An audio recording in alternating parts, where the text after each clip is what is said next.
Somewhere in your company, a subscription renews on the 14th. Nobody scheduled a meeting about it. Nobody reapproved it. The card gets charged, the seats stay live, and the invoice is a little bigger than last year because two people who left still have logins. That's the part nobody explains about SaaS. You didn't buy software, you rented a capability, and the rental has a heartbeat. Miss the beat, and you're paying for a room nobody walks into.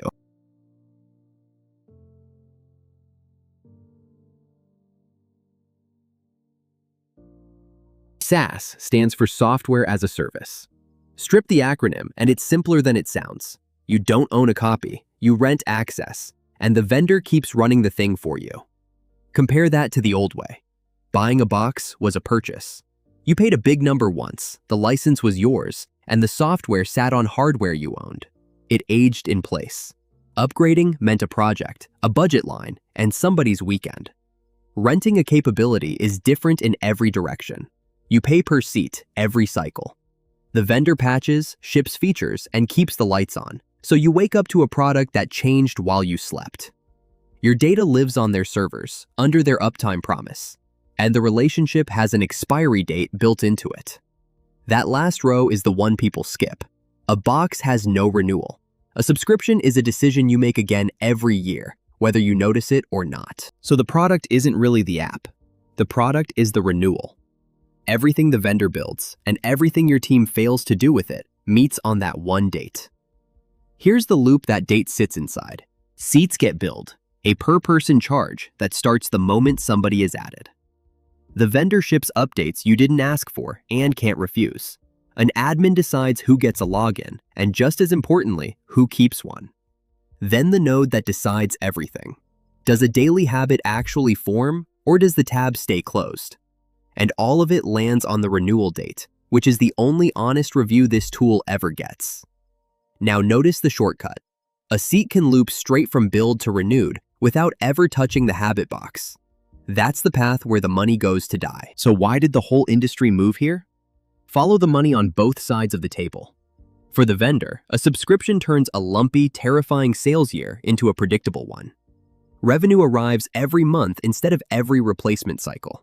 Churn becomes the number they watch, which means keeping you happy is the business model, not a courtesy. And because everyone runs the same hosted version, they ship once for all customers instead of supporting 9 ancient releases.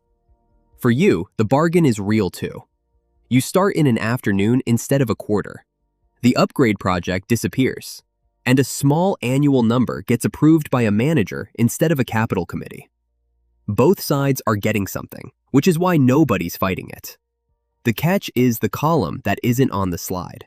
The switching cost you're quietly accumulating every month you stay. Which brings us to the thing every company has, and nobody puts on a slide. The seat graveyard. Licenses that are paid, provisioned, and completely unvisited. They don't error out. They don't complain. They just renew. Watch a real seat go quiet, because it happens the same way everywhere. A team pilots the tool. 12 seats, one excited champion, genuine early wins. Then the champion changes jobs, and the workflow they carried in their head leaves with them. Nobody deprovisions the empty seats, because deprovisioning is somebody's 5th priority, and nobody has ever been thanked for it. Auto-renew fires on the anniversary, and the finance system reads it as a normal recurring cost instead of a decision. Next year, the vendor raises the list price and adds a tier, so the invoice grows while the actual usage shrinks. Nothing in that sequence is a scandal. Every step is somebody being reasonable. That's exactly why it's so common. 3 people decide whether a subscription earns its money, and they usually don't talk to each other. The buyer owns the value case, the reason this line item exists at all. When that seat is empty, renewal happens by default, and the reason walks out with the person who left. The admin owns access, and the unglamorous half of access, taking it away. When that seat is empty, you get ghost logins on the invoice, and teams quietly signing up for their own tools on a company card. The daily user owns the only thing that converts money into value, the habit.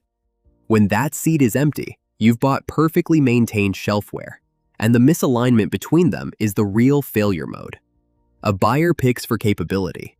An admin optimizes for control. A daily user just wants the thing that makes Thursday shorter. Pick a tool that satisfies only one of them, and the other two route around it. So how do you tell a load-bearing subscription from an expensive habit? There's a review that takes about 20 minutes, and it doesn't start with the price. Ask what decision this tool makes faster, not what features it has.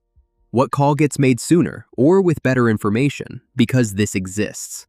A load-bearing tool has an answer a stranger could repeat back. Shelfware answers with adjectives. Then ask, if it disappeared tonight, who owns the process tomorrow?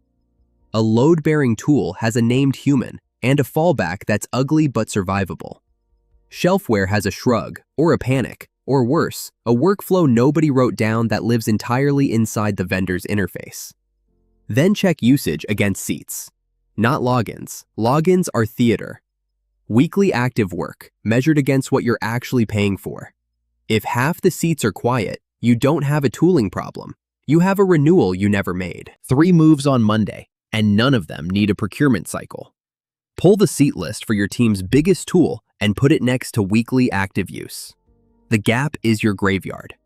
Write one line saying what decision this tool makes faster.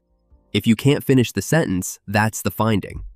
Name the human who owns the process if the vendor goes dark tomorrow. Not the tool, the process. Do that before the renewal, not during it. A subscription you redecide once a year is a capability.